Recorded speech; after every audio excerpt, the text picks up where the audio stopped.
पण मी आता या धनगर समाजाच्या आरक्षणासाठी आणि तुमच्या उपोषणासाठी कधी काही 20 वर्षांना 50 वर्षांनी जरी एखादा धनगर बांधवाचा नेता म्हणला मला फोन नव्हता आला तर आपला कानच धरायचा, पुण्याला फोन लावणार नाही मुंबईला पळा म्हणून. आता याच्यापेक्षा काय करू तुमच्यासाठी? आता तुम्ही एक येत नाही तर मला तुम्हाला ताकद देता येणार असे म्हणजे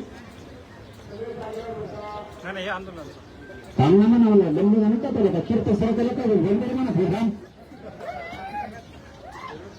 रोजच येतात थांब ना मी आलो मग आज त्याच्या कीर्तन दुपार बघतो आमचं झालं चलन तू वाटल्यास मी येतो तुझ्याकडे भाषण करायला जाऊन तू होऊन ते काय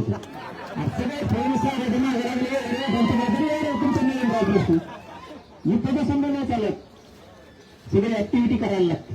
गावापासून मी मुंबईला आलो तर तिकडे सगळं बंद होतं, मी तिकडे आलो तर इकडचं बंद होतंय.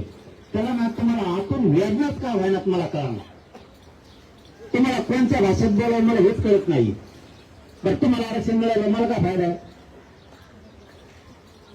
तुम्हाला वेदनाच का होत नाही? हे बघा तुम्ही प्रतिष्ठा मान सन्मान सोडून द्या सगळे नेते. मी याच व्यासपीठावरून धनगरांच्या सगळ्या नेत्यांना पुन्हा एकदा विनंती करतो, थोडंसं मान सन्मान बाजूला ठेवा. मी द्या एवढ्या धनगराला गोरगरिबाला आरक्षण पेटून नका सगळ्यांनी राज्यात शांततेत आंदोलन करा, फक्त गोंधळ करू नका. गोंधळ केलं तर आंदोलन मोडलं, गोंधळ केलं तर आंदोलन मोडलं. कारण हे शांततेचं युद्ध डेंजर आहे बरं.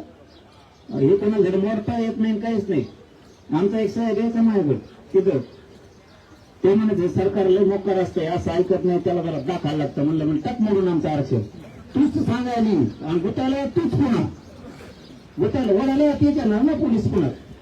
त्यामुळे फक्त तुम्ही वाईट पाऊल उचलू नका आणि एकदा धनगर ठरवा. उद्या महाराष्ट्र बंद शांततेत होऊन जाईल उद्या सकाळी, पण एकदा तुम्ही मनावर घ्या सगळेला.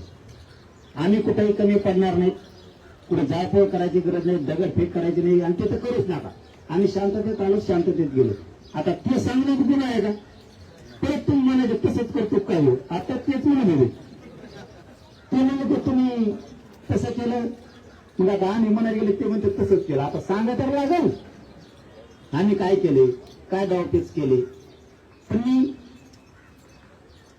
डावपेचाला करत नाही, स्तुती नाही करून घेत, पण कलाकार देऊ देवेंद्र फडणवीस सुद्धा फाटत. कारण आपण डावपेचच तसे टाकतो.